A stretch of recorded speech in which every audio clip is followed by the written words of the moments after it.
मैं मेजर ए के कुलश्रेष्ठ आप सभी बालकों का पढ़ाकू पाठशाला में स्वागत करता हूँ। बालकों, आज कुछ इम्पोर्टेंट स्ट्रक्चर्स का अध्ययन कर रहे हैं। इसी क्रम में आज हम एक स्ट्रक्चर यूज्ड टू का प्रयोग करना सीखेंगे। यूज्ड टू का प्रयोग कब किया जाएगा, इस बात को अच्छी तरह से हमें समझ लेना चाहिए। जब भी वाक्य में कर्ता की कोई पुरानी आदत हो तो वाक्य का अनुवाद यूज्ड टू के साथ वर्ब की फर्स्ट फॉर्म लगाकर अनुवाद करेंगे। वर्तमान में अगर उसकी आदत कर्ता की चल रही है तो इस स्ट्रक्चर यूज्ड टू का प्रयोग कदापि हरगिज नहीं किया जाएगा। जैसे फॉर एग्जाम्पल, हरी जुआ खेला करता था, मैं कॉलेज में क्रिकेट खेला करता था लेकिन आज की तारीख में नहीं, वर्तमान में नहीं। यदि वर्तमान समय में भी, प्रेजेंट समय में भी कर्ता की आदत निरंतर जारी हो तो फिर उसका अनुवाद यूज्ड टू से नहीं करेंगे, बल्कि उसे सिंपल प्रेजेंट इंडेफिनिट से ही कर देंगे। जैसे मैं जुआ खेला करता हूँ तो इसका अनुवाद आई गैम्बिल। वह क्रिकेट खेला करता है, ही प्लेज क्रिकेट। इनमें यूज्ड टू का वर्तमान आदत में यूज्ड टू का प्रयोग नहीं किया जाएगा। यूज्ड टू का प्रयोग तो केवल बीती हुई आदत के वाक्यों में ही किया जाएगा। जो वर्तमान में नहीं चल रही, उसकी ऐसी आदत थी।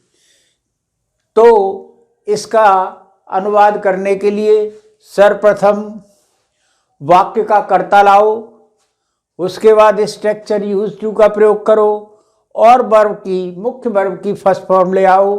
प्लस वाक्य में शेष वाक्य है तो उसे रख दो।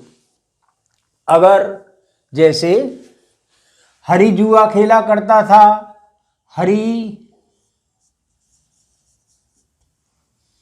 करता था, करती थी, करते थे, ऐसे वाक्यों के अंत में ये बीती हुई पुरानी आदत की शर्त वाले पुरानी आदत के वाक्यों में, इन वाक्यों के अंत में करता था, करती थी, करते थे का प्रयोग होगा।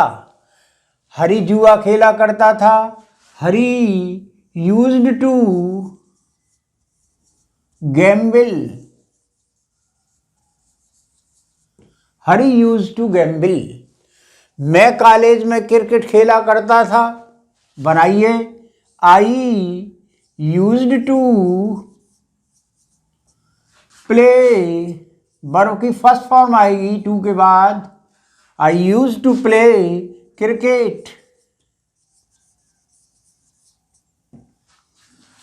अगर इन पुरानी आदत के वाक्यों में नेगेटिव वाक्य हो, जैसे वह झूठ नहीं बोला करता था, वाक्य नेगेटिव है, तो हम यूज्ड टू को प्रयोग करते समय उसकी डिड के साथ इस्तेमाल करेंगे। डिड नॉट प्लस यूज्ड जो है वो फर्स्ट फॉर्म में बदल जाएगा, क्योंकि डिड आ गया, इसलिए डिड नॉट यूज्ड टू का प्रयोग होगा। वह झूठ नहीं बोला करता था, ही डिड नॉट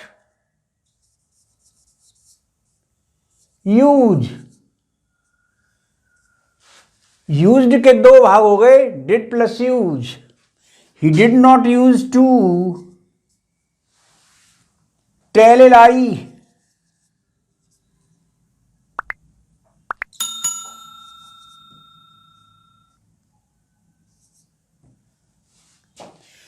अगर इसका इंटरोगेटिव हो तो हमें क्या करना चाहिए? क्या तुम कक्षा में उपन्यास पढ़ा करते थे? डिड को आगे ले आओ। Did you use to read novels in the class। इसी प्रकार अगर WH का वाक्य हो तो WH भी आगे आ जाएगा। तुम अपने गांव पैदल क्यों जाया करते थे?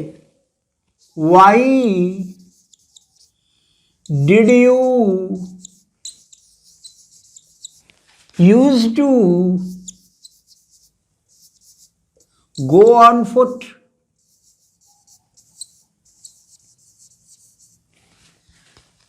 To your village। अगर हम चाहें तो यूज्ड को भी, डिड का प्रयोग ना करें, यूज्ड को भी आगे लगाकर इंटरोगेटिव वाक्य बना सकते हैं। जैसे क्या वो झूठ बोला करता था? Used he to tell a lie. तो हमारे पास एक और स्ट्रक्चर है, यूज्ड को भी आगे लाके वाक्य में सब्जेक्ट से पहले इंटरोगेटिव बनाया जा सकता है। आज यूज टू का इस्तेमाल करने का तरीका आपको पढ़ाया गया, इसकी प्रैक्टिस करें। Thank you.